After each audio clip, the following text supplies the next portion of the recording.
What's going on YouTube? Trailer Life here. One more time, guys. Hey, this is a mismount right here. But hey, the video ain't about this. I got other issues, guys. Check it out. The video today, guys, is gonna be about it was a requested video. Shout out to the subscriber who requested this. It's gonna be a requested video, guys, about some of the tools you need to do this job. Some tools to have, some basic tools. Now I'm putting a disclaimer out there, guys. I'm no mechanic. I'm just from the land to make it happen. You know, if I make it happen, it ain't gonna happen. But don't judge my tool set, guys. It's just a basic starter kit. Now you don't have to start with this. I'm gonna break down what I have, then I'm gonna show you guys what you need to start with. But anyway, look under here, guys. One tool you're gonna need is a chisel or a strong flathead screwdriver. They can take a beating. You see my chisel right here? It took a beating, man. See, it's chipped up. I put work in with this. This chisel to put some work in, baby. I got my money's worth out of this boy. This boy put some straight work in. But anyway, a chisel or a real strong flathead screwdriver you're gonna need. That's one tool you're gonna need. Now, I'm under the chassis right here, guys. In case you guys don't know. See, look, tray right there. My truck up there. My little tool pile is over there.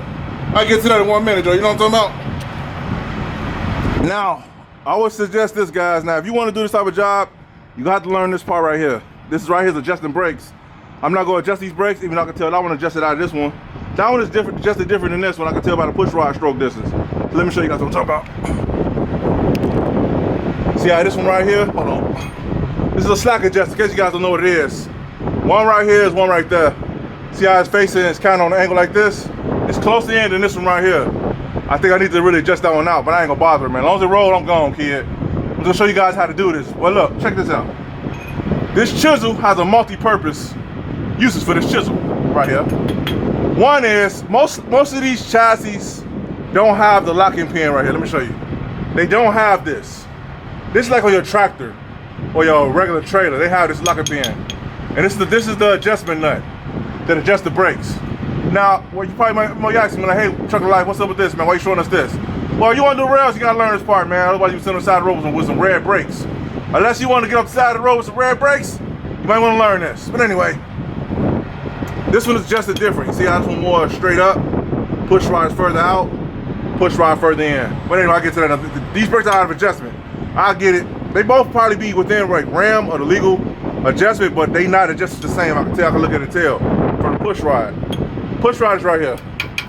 Right there. Is that it? Right there. And one is right here. Alright, so, man, my hand's cold than a mother clucker. Anyway, so check it out. What you do is you get like a socket, something like this, and you'll put it on here like this.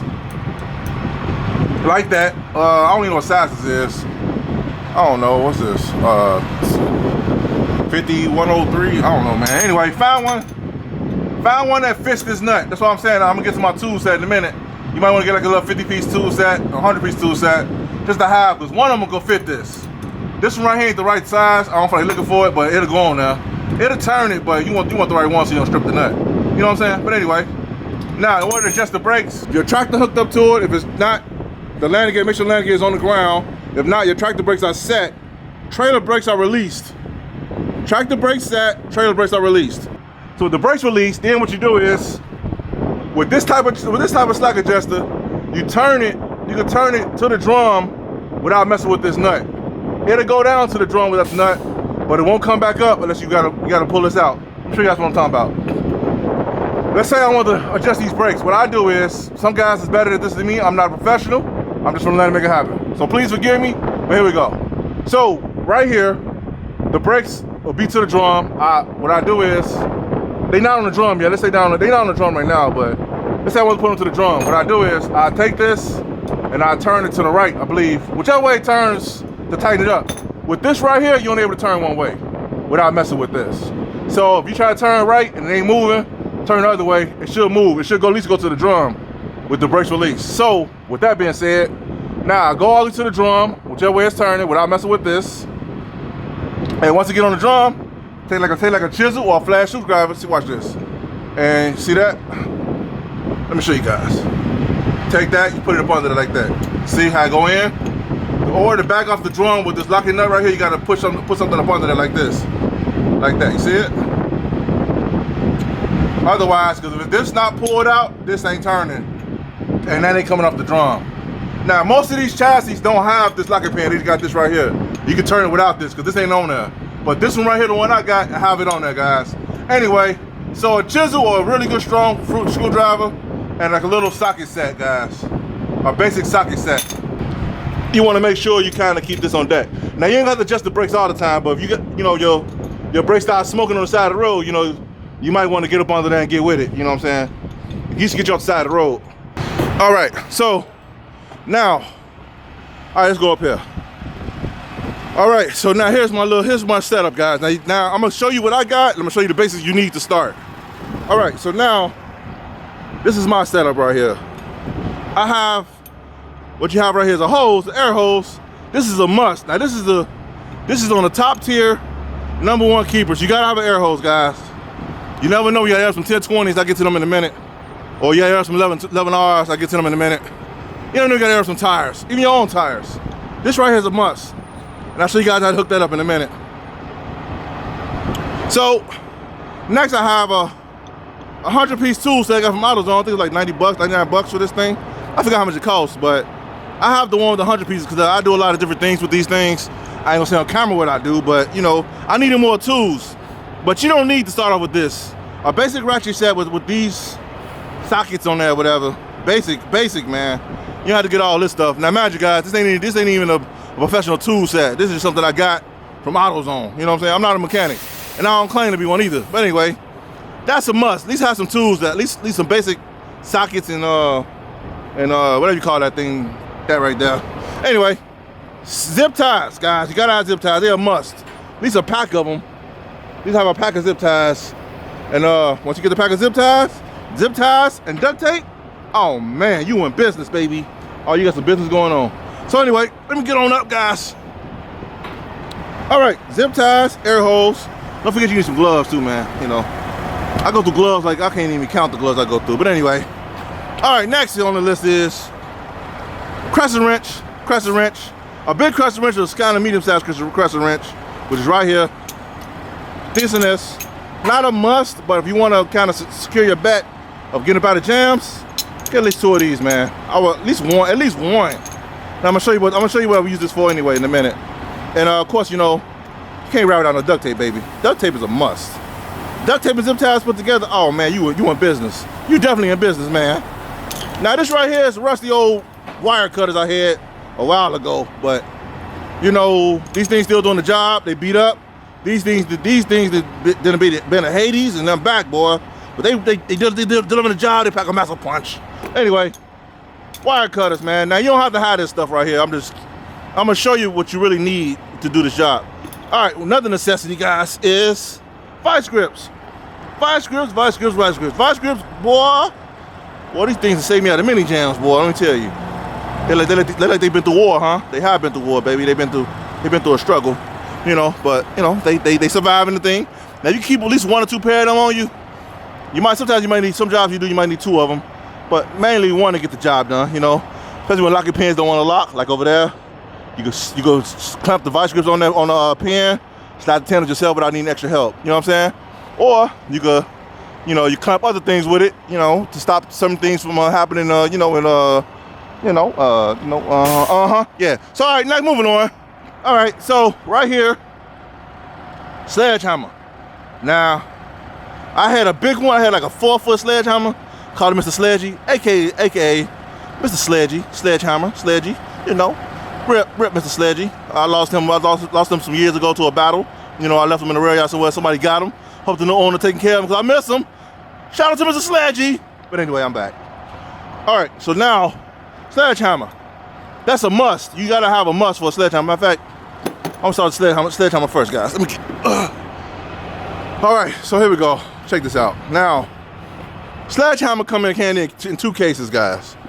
A couple times, I wouldn't suggest you do this. I do it at your own risk, but I do it myself.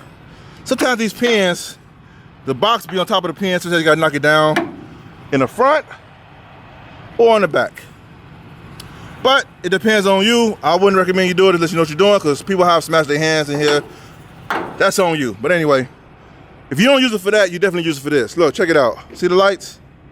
See, you got little rivets in there. 1 rivet, 2 rivet, 3 rivets, 4 rivets, 5 rivets, 6 rivets, 7.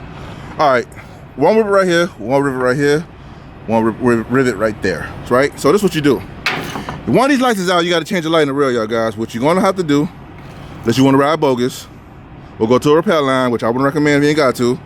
You take the chisel or the flathead screwdriver. Told you, remember I said the chisel or the flathead is multi-purpose? This is one purpose for it right here. You put it on there like this, like on the rail right there, and then you hammer down on it until this thing pop out, pop out, pop out. Then once it pop out, put it behind there, pop the whole light out, unplug it, put your rubber garment in there, put your new light in there. I got a video on how to change lights, guys. Go check it out. So anyway, that's what this chisel right here is for, and this hammer. Hammer is also good too for thumping the tires. Oh yeah, multi-purpose hammer, baby, multi-purpose.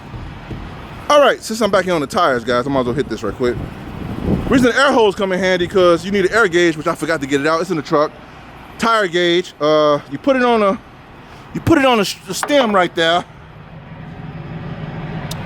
and it checks the pot. It checks. I'm getting cold, guys. It checks the pressure in the tires from the tire gauge. If I feel like it, guys, I'll go in the truck and get it, but I don't feel like going to get it. These 1020s, guys, look right here. People say, what's a 1020? Look. 10.00-20.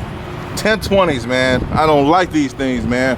But if you got to deal with them, look, check it out. Make sure if you're running more than 50 miles with these things, and you're running heavy, check the tire pressure cold. That means it's been sitting for a while.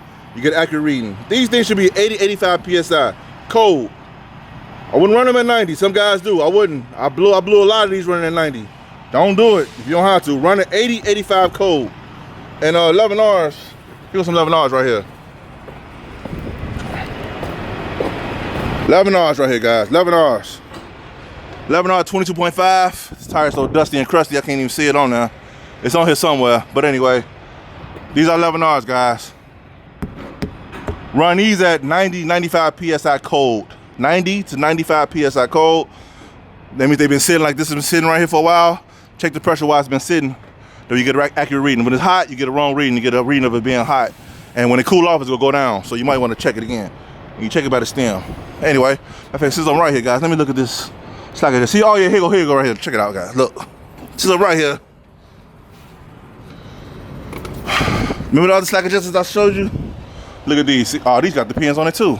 That one don't. What the heck? Hold on.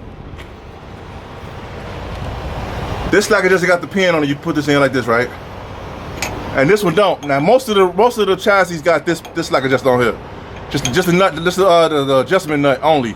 You put the ratchet on there and turn it. Either way, you ain't gotta use a chisel or the flathead to push it up.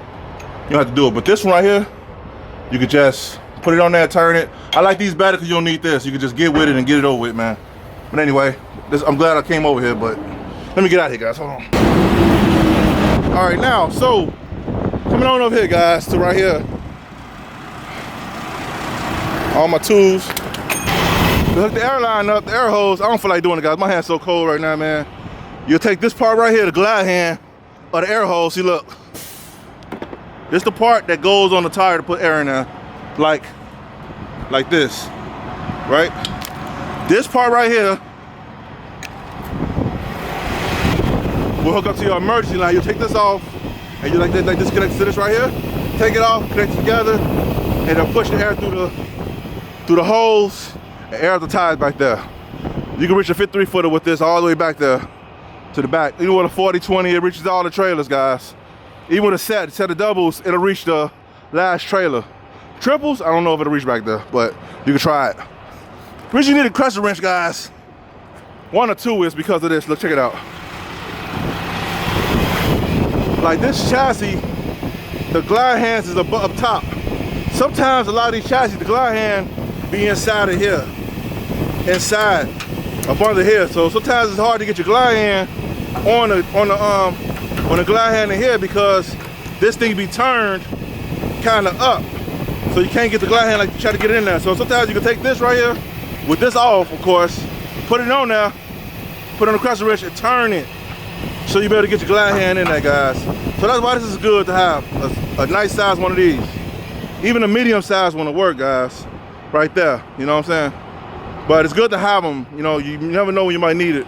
Man, you know, pretty much, guys, this is the basics. Now, also, too, the basics, I got all this you need. If you get nothing else, get the hose, get the ratchets, get the couple sockets, couple of them, not a lot, and a hammer and a chisel. Chisel, hammer, duct tape, hose, zip ties. The ratchet set, you get that later on if you need to, but definitely the hose, hammer, zip ties, duct tape. So yeah, guys, I got to clean it up now, and that's all the tools you need, guys. When you start off rails, the basic tools you need. You know, that's a good starter kit to have. The more you do it, you find out what more tools you need to do it. And I know I ain't did this video in a while, guys, but anyway, I thought I'd do it again. Shout out to the subscriber who requested this. And that's it for this video, guys. But anyway, YouTube, hope this video is helpful. Give you a little understanding of what's going around here. And I'll see you guys next video. Peace.